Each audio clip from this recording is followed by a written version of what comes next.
이 영상 하나만 제대로 이해하시면 수백만 원에서 수천만 원 이상 병원 컨설팅을 받았음에도 불구하고 매출 변화가 없었던 그 굴레를 확실히 끝내드리겠습니다. 이렇게 확실하게 제가 말씀드릴 수 있는 이유는 저는 지난 19년간 병원 현장에서 원장님과 함께 매출 문제를 직접 해결해 오면서 어떻게 해야 매출을 올릴 수 있는지에 대한 진짜 통하는 전략을 갖고 있기 때문입니다. 마케팅에 컨설팅까지 하라는 대로 다 해봤는데 왜 환자들은 상담만 받고 결제를 안 할까? 상담 직원의 문제인가? 이런 고민으로 답답하셨을 겁니다. 매출 때문에 힘드신 99%의 원장님들은요, 아마 이렇게 생각을 하고 계실 거예요. 성공 사례 많다고 자랑하는 병원 컨설팅 업체의 컨설팅을 받아보면 혹시 매출이 오르지 않을까? 이런 기대를 하실 수 있는데요. 이제는 그 방법이 더 이상 통하지 않습니다.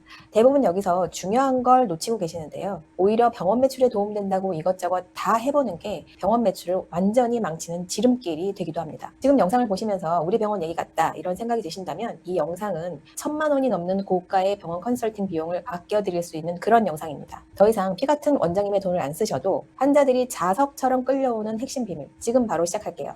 고가의 컨설팅이 아닌 방법으로 폐업 고민을 해결하신 원장님의 사례가 궁금하시면 영상 아래 고정 댓글을 먼저 확인해보세요. 어렵게 우리 병원을 방문한 환자가 상담도 잘 된 것 같고 결제를 할 것 같았는데 생각해볼게요. 가족이랑 상의하고 연락을 드릴게요. 이렇게 얘기하고 그냥 돌아갑니다. 한두 명은 그럴 수 있다 치지만 이런 환자가 계속 쌓이기 시작을 하면 목표 매출은 점점 멀어지고요. 엄청난 고정비를 내고 나면 남는 게 거의 없으실 거예요. 이때 원장님들은 매출을 올릴 수 있다는 고가의 컨설팅 유혹에 흔들리실 수 있습니다. 매출을 올린 성공 사례가 많다고 하면 비용이 비싸도 한번 믿어볼까 하는 생각을 하실 수 있다는 거예요. 그런데 한번 주변 원장님들께 한번 물어보시면 병원 컨설팅을 적극 추천하는 원장님들은 거의 안 계십니다. 한결같이 그런 거 하지 마. 돈만 엄청 깨졌어. 이런 부정적인 답변뿐이죠. 왜 이런 얘기가 계속 나올까요? 컨설팅 자체가 무조건 나빠서가 아닙니다. 문제는 누구나 제안할 수 있는 정답, 미리 정해진 정답만 알려주기 때문이에요. 컨설팅 업체는 단기간에 성과를 증명해야 되기 때문에 컨설팅의 대안이나 해결 방법은 각종 수치 변화를 강제하기도 합니다. 그렇게 억지로 끼워 넣다 보니 결국 컨설팅이 끝난 이후 컨설팅이 정해준 통제가 사라지면 억지로 유지하는 것처럼 보이는 그런 것들은 다시 원래대로 돌아갑니다. 왜냐하면 병원 컨설팅은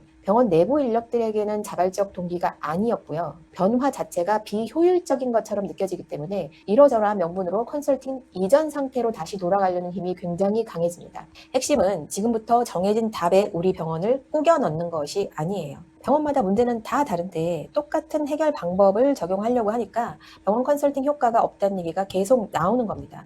예를 들어서 상담실 직원의 상담 동의율이 낮아서 생기는 문제가 있다고 할 때 대부분은 상담 직원의 문제만 개선하려고 합니다. 그런데 정말 상담 직원만의 문제였을까요? 상담 직원의 문제와는 별개로 환자들은 이미 예약 과정에서 한 번 실망을 했을 수가 있고요. 원장님의 진료 경험이나 대기 시간, 직원들의 서비스 같은 것들 때문에 이미 마음의 문을 닫았을 수도 있습니다. 그런데 원인을 보지 않고 직원만 바꾸려고 하면 그 직원은 억울해지고 안 그래도 힘들었는데 퇴사하겠다는 소리가 나오는 겁니다. 그래서 병원 매출은 이런 문제를 해결하려고만 하는 이런 방식으로는 절대 올라가지 않습니다. 이것보다 먼저 반드시 봐야 하는 것이 있어요. 결국엔 원장님, 직원, 원내 프로세스, 그리고 마케팅 이 네 가지가 자전거 톱니바퀴처럼 같이 맞물려 가야 매출로 성과가 나옵니다. 병원 매출 문제를 해결하기 위해서는 문제 해결보다 최우선적으로 해야 할 게 있어요. 바로 병원의 어느 영역에서 매출이 새고 있는지를 찾는 것입니다. 윗집에서 새는 누수는요, 어디에서 물이 새는지를 찾아내는 것에만 몇 시간, 며칠을 탐지해야 하는 그 원리와 똑같습니다. 누수 위치를 찾지 못하면 물은 계속 새게 되죠. 병원도 똑같습니다. 그래서 저와 함께 매출을 올리신 원장님 병원에서는 우리 병원 매출이 정확히 어디서 새고 있는지, 고객 이탈이 어디에서 발생하고 있는지를 최우선적으로 분석합니다. 매출이 새는 지점을 분석하고 나면 병원 상황에 맞는 개선 방향을 설계해야 하고요. 병원이 결제 전환율을 높일 수 있는 탄탄한 방어벽을 만들 수 있도록 해야 합니다. 실제로 폐업하고 다시 페이닥터로 가야 하나 고민하시던 원장님도 이 방법으로 문제를 해결하고 이전보다 매출을 크게 올리셨고요. 월 매출 3천만 원을 넘기기가 어려웠던 병원도 1억 가까운 매출을 만들어내셨습니다. 특별한 광고를 더한 것도 아니고요. 직원이 바뀐 것도 아닙니다. 병원 안에서 매출이 새는 걸 막았기 때문이에요. 병원마다 매출이 새는 접점은요, 다 다르고 그 원인도 다 다릅니다. 그래서 다른 병원의 성공 사례를 컨설팅을 받아서 그대로 의식한다고 우리 병원이 좋아지는 것이 아니에요. 지금 30초만 우리 병원을 한번 떠올려 보세요. 상담은 많은데 결제가 안 되시나요? 직원들은 바쁜데 매출은 그대로이신가요? 광고비는 계속 쓰는데 남는 게 없으신가요? 이 세 가지 중 하나라도 해당이 되신다면 이미 병원 안에서 매출이 새고 있다는 신호입니다. 우리 병원의 문제를 환자의 입장에서 날카롭게 찝어내는 일은요, 거울 없이 뒤통수를 봐야 하는 것처럼 어렵고 힘든 일입니다. 그래서 환자의 경험을 베이스로 병원 자체적으로는 보이지 않는 문제 상황을 들여다보는 것이 가장 최우선이어야 하고요. 중요한 건 이미 처음부터 정해진 답을 제시하는 게 아니라 원장님 병원만의 문제를 정확하게 잡아내고 그렇게 찾아낸 문제는 어떻게 개선할 수 있는지 그 해결 방법을 도출해서 병원의 방향성을 바꾸는 것이 매출 회복을 할 수 있는 유일한 방법입니다.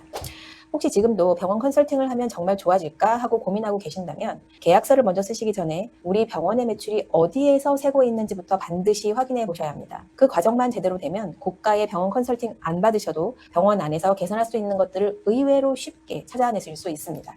진짜 문제를 찾으시면 매출은 그때부터 바뀌기 시작합니다. 이걸 증명하신 원장님들의 사례가 궁금하시면 고정 댓글을 확인해 보세요. 병원 사람이었습니다.